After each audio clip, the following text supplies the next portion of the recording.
Hello everybody, mission competition में आप लोगों का बहुत बहुत स्वागत। और आज का वीडियो शुरू करें उससे पहले चैनल के ऊपर जितने भी नए लोग हैं उन सब के लिए सूचना कि यदि आप लोग चाहते हो कि जितने भी वीडियोस यहां पर आ रहे हैं उनके पीडीएफ्स आप लोगों को अवेलेबल हो जाए तो आपको super Guru the learning app को गूगल प्ले स्टोर से डाउनलोड करना पड़ेगा। वहां पर आपको मिशन कंपटीशन का फोल्डर मिलेगा और उस फोल्डर में से आप सारे पीडीएफ्स को डाउनलोड कर सकते हैं। और हर बार की तरह आज का वीडियो शुरू करें उससे पहले जो चीज़ आपको चैलेंज करती है वही आपको चेंज करती है। याद रखना, जो चैलेंज करेगी जो चीज़ वही आप में क्या लाएगी, परिवर्तन लाएगी। जो चीज़ आपको चैलेंज करती है वही आपको चेंज करती है। ऑलराइट, सो इन्हीं पंक्तियों के साथ में मेरा आज का वीडियो बेस्ड है प्रतियोगी परीक्षाओं में बार बार पूछे गए अति महत्वपूर्ण सामान्य ज्ञान के प्रश्नों का ये आज पार्ट 8 है।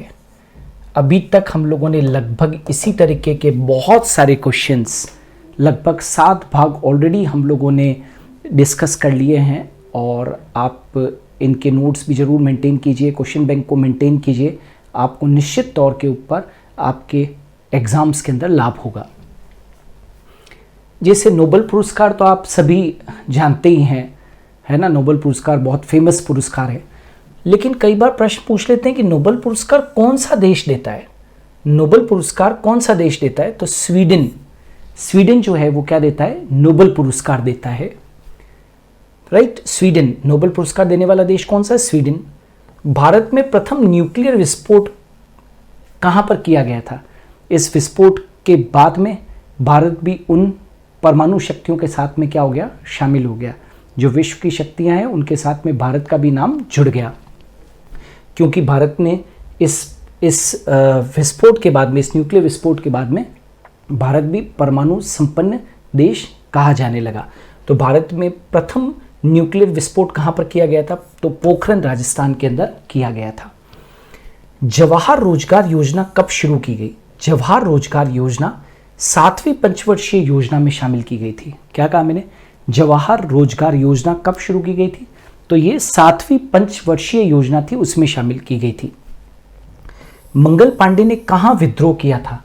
मंगल पांडे ने अंग्रेजों के विरुद्ध जहां विद्रोह किया था वो बैरकपुर था। क्या नाम था भाई? बैरकपुर। मंगल पांडे ने कहाँ विद्रोह किया था? बैरकपुर में। ताजे पानी का हिमनांक बिंदु क्या है? ताजे पानी का हिमनांक बिंदु 0 डिग्री सेल्सियस है।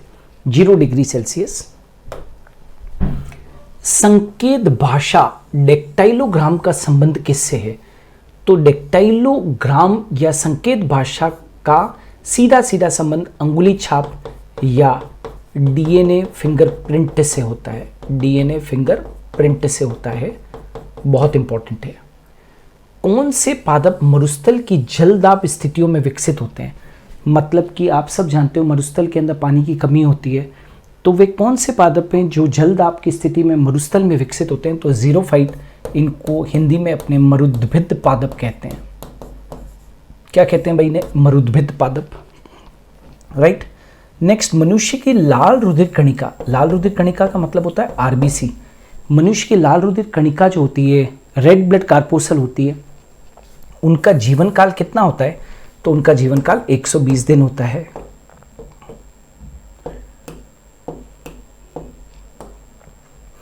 जहां कानून नहीं वहां स्वतंत्रता नहीं, ये किसने कहा था? जहां कानून नहीं वहां स्वतंत्रता नहीं, ये किसने कहा था? तो ये जॉन लॉक ने अपनी पुस्तक second treatise of civil government के 6th अध्याय में, 6ठे अध्याय में ये कहा था। जहां कानून नहीं वहां स्वतंत्रता नहीं, ये स्टेटमेंट किसने दिया था? जॉन लॉक ने अपनी पुस्तक second treatise of civil government के 6ठे अध्याय में दिया था। युग्मन और प्रतिकर्षण, कपलिंग और रिपल्शन किसकी दो अवस्थाएं हैं? वास्तव में युग्मन और प्रतिकर्षण एक ही सिक्के के दो पहलू हैं। और ये किसकी विशेषता है? सहलग्नता की विशेषता है। सहलग्नता की विशेषताएं, सहलग्नता और प्रतिकर्षण। सहलग्नता और प्रतिकर्षण के बारे में बेटसन और पुनेट ने बताया था सबसे पहले। राइट, बेटसन, वह किसने बताया था? बेटसन बेटसन व पुनेट ने बताया था। कपलिंग एंड रिपल्शन, युग्मन और प्रतिकर्षण के बारे में किसने बताया था? डेट इज बेटसन व पुनेट ने बताया था। और ये क्या है? ये संलग्नता की ही दो अवस्थाएं हैं। ऑलराइट। ब्राह्मणों पर भी जजिया कर लगाने वाला दिल्ली का सुल्तान कौन था? तो ब्राह्मणों पर जिसने जजिया कर लगाया था वो था दिल्ली का सुल्तान फिरोज तुगलक। एक बहुत इंपॉर्टेंट है, केमिस्ट्री आप लोगों ने पढ़ी होगी विज्ञान में, है ना, रसायन विज्ञान। केमिस्ट्री शब्द की उत्पत्ति किस देश से जुड़ी है? वेरी इंपॉर्टेंट क्वेश्चन पूछा गया था। तो केमिस्ट्री शब्द की उत्पत्ति किस देश से जुड़ी है? इजिप्ट से जुड़ी हुई है। छाया मंत्रिमंडल, शेडो कैबिनेट किसकी प्रशासनिक व्यवस्था की विशिष्टता है? किसकी प्रशासनिक व्यवस्था की विशिष्टता है? तो ये ब्रिटेन की विशिष्टता है। राइट। भारतीय अशांति का जनक किसे समझा जाता है? भारतीय अशांति का जनक बाल गंगाधर तिलक को कहा जाता है। लाइकेन किन दो वर्ग के पौधों से बनता है? तो याद रखना, lichen is equal to algae plus fungi. Algae plus fungi is equal to lichen. मतलब शैवाल और कवक दोनों मिलकर और क्या बनाते हैं? लाइकेन बनाते हैं। जीवों के उनके पर्यावरण के संबंध के अध्ययन को क्या कहते हैं? जीवों के उनके पर्यावरण के संबंध में अध्ययन को क्या कहते हैं? राइट। जीवों के उनके पर्यावरण के संबंध में अध्ययन को क्या कहते हैं? तो उसको पारिस्थितिकी विज्ञान कहते हैं। ठीक है ना, क्या कहते हैं उसे? पारिस्थितिकी विज्ञान। भूमि कारक को किस अन्य रूप में जाना जाता है? भूमि कारक बोले तो मृदीय कारक, है ना, मतलब सॉइल फैक्टर्स। आयोडीन की कमी से कौन सा रोग होता है? आयोडीन की कमी से कौन सा रोग होता है? तो घेंगा। आप जानते हो यहाँ पर थायराइड ग्रंथि फूल जाती है, जिसको कि सिंपल गोइटर कहते हैं, है ना। सामान्य घेंगा रोग, आयोडीन की कमी से गोइटर रोग हो जाता है, थायराइड ग्रंथि फूल जाती है। ब्रेड बनाने में काम आने वाला कवक कौन सा है? ब्रेड बनाने में काम आने वाला जो कवक है उसका नाम है सेक्रोमाइसिस सर्विसी, यानी कि यीस्ट। यीस्ट के बिना ब्रेड या डबल रोटी वगैरह नहीं बन सकती। खाद्यान्न के उत्पादन में हमेशा रिकॉर्ड बनाने के लिए राज्यों को कौन सा पुरस्कार दिया जाता है? तो कृषि कर्मण पुरस्कार दिया जाता है। क्या है उसका नाम? कृषि कर्मण पुरस्कार। कौन सा पादप समूह वनस्पति जगत का उभयचर है? ब्रायोफाइटा। क्यों है? क्योंकि ये जल व थल दोनों पर रह सकता है। ये जल व थल दोनों पर रह सकता है। उपभोक्ता संरक्षण अधिनियम 1986 में किस वर्ष संशोधन किया गया? उपभोक्ता संरक्षण अधिनियम 1986 में जो विकसित किया गया था, में किस वर्ष में संशोधन किया गया? तो देखो, एक बड़ा संशोधन तो 1993 में किया गया और एक दूसरा संशोधन और भी किया गया सन 2002 के अंदर। गतिपालक चक्र भाप इंजन का महत्वपूर्ण हिस्सा क्यों होता है? गतिपालक चक्र, क्योंकि ये गति को समान रखने में इंजन की सहायता करता है। गतिपालक चक्र भाप इंजन में इसलिए महत्वपूर्ण होता है क्योंकि ये गति को समान रखने में इंजन की सहायता करता है। मानव की आंत में कौन सा जीवाणु पाया जाता है? तो ये एक अच्छा जीवाणु है, हमको इसके रहने से फायदा है। उसको बोलते हैं ई कोलाई, इश्चीरिशिया कोलाई। क्या कहते हैं भाई उसे? इश्चीरिशिया कोलाई। कोरोलॉइड जड़ें किस पादप में पाई जाती है? कोरोलॉइड जड़ें भूमि के बाहर होती है, याद रखना। ये कहां पर होती है? भूमि के बाहर स्थित, भूमि के बाहर स्थित। और कोरोलॉइड रूट किस में पाई जाती है? साइकस। साइकस एक जिम्नोस्पर्म है। साइकस कैसा पादप है भाई? जिम्नोस्पर्म पादप है। जिम्नोस्पर्म बोले तो अनावृत बीजी पादप है। अनावृत बीजी पादप कैसा पादप है? ये अनावृत बीजी पादप है। ध्वनि प्रदूषण की यूनिट क्या है? तो ध्वनि प्रदूषण की, नॉइज पोल्यूशन की यूनिट क्या है? तो डेसिबल है। वेरी इंपॉर्टेंट, कई बार परीक्षा में प्रश्न पूछा गया है, डेसिबल। चुंबकीय क्षेत्र की यूनिट क्या है? चुंबकीय क्षेत्र की यूनिट, तो चुंबकीय क्षेत्र की यूनिट टेस्ला होती है। वापस से इंपॉर्टेंट है, बहुत इंपॉर्टेंट। आभासी वृक्ष रहित विरल वनस्पति कहाँ पाई जाती है? आभासी वृक्ष रहित विरल वनस्पति कहाँ पर पाई जाती है? तो वो है टुंड्रा क्षेत्र में। लोकतांत्रिक केंद्रीकरण किसकी महत्वपूर्ण विशिष्टता है? लोकतांत्रिक केंद्रीकरण किसकी महत्वपूर्ण विशिष्टता है? तो लोकतांत्रिक केंद्रीकरण जिसकी महत्वपूर्ण विशेषता है वो है समाजवादी राज्य। समाजवादी राज्य। किस राष्ट्रीय राजमार्ग को शेर शाह सूरी मार्ग कहते हैं? किस राष्ट्रीय राजमार्ग को शेर शाह सूरी मार्ग के नाम से जाना जाता है? तो राष्ट्रीय राजमार्ग नंबर 1, राष्ट्रीय राजमार्ग नंबर 1 को क्या कहते हैं हम लोग? शेर शाह सूरी मार्ग। केंद्र और राज्य के बीच, क्या कहा मैंने? केंद्र और राज्य के बीच केंद्रीय संसाधनों के निर्णय पर परामर्श करने के लिए राष्ट्रपति द्वारा किस निकाय का गठन किया जाता है? केंद्र और राज्य के बीच केंद्रीय संसाधनों के निर्णय पर परामर्श करने के लिए राष्ट्रपति द्वारा जिसके निकाय का गठन किया जाता है वो है वित्त आयोग। धूम्र रहित तंबाकू के उत्पादन, विपणन, भंडारण, विज्ञापन और उपभोग पर किस राज्य में रोक लगी है? धूम्र रहित तंबाकू के उत्पादन, विपणन, भंडारण, विज्ञापन और उपभोग पर किस राज्य में रोक लगी है? तो वो क्या है? असम। भारत के संविधान में क्या कहा मैंने? भारत के संविधान में भारत को किस रूप में वर्णित किया गया है? भारत को किस रूप में वर्णित किया गया है? Very important. भारत के संविधान में भारत को जिस रूप में वर्णित किया गया है वो है राज्यों का संघ। क्या है भाई? राज्यों का संघ। भारत राज्यों का संघ है।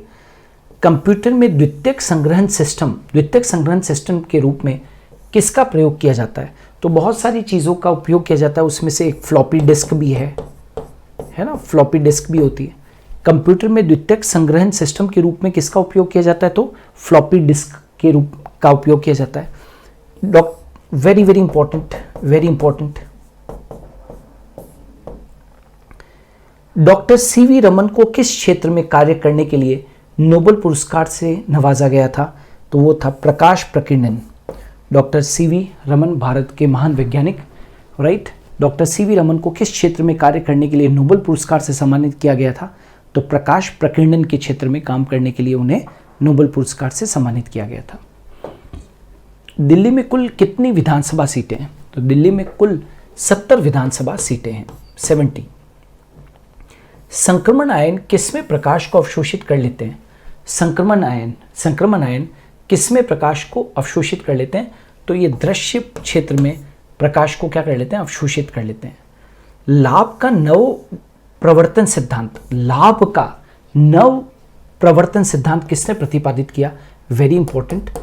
लाभ का नव प्रवर्तन सिद्धांत किसने दिया था? शुम्पीटर ने दिया था, शुम्पीटर। पृथ्वी के वातावरण में सबसे ज्यादा पाए जाने वाला तत्व कौन सा है? पृथ्वी के वातावरण पूछा है। पृथ्वी के वातावरण में सबसे ज्यादा पाया जाने वाला तत्व कौन सा है? तो नाइट्रोजन है, 78%। वह प्रथम भारतीय कौन थे जो ब्रिटिश हाउस ऑफ कॉमन्स के सदस्य चुने गए थे? तो वो थे दादा भाई नौरोजी, है ना। वह प्रथम भारतीय जो कि ब्रिटिश हाउस ऑफ कॉमन्स के सदस्य चुने गए थे वो थे दादा भाई नौरोजी। मोहम्मद बिन तुगलक ने अपनी राजधानी कहाँ से कहाँ बदली थी? राइट, तो आप जानते हो कि वो दिल्ली का शासक था, तो मोहम्मद बिन तुगलक ने अपनी राजधानी कहाँ से कहाँ बदली? तो दिल्ली से देवगिरी कर दी गई। किस राजवंश के शासनकाल में चीन की ग्रेट वॉल का निर्माण हुआ? तो चिन वंश, है ना। याद करने का तरीका क्या है? चीन के अंदर चिन वंश था और उसका शासक कौन था? किन शी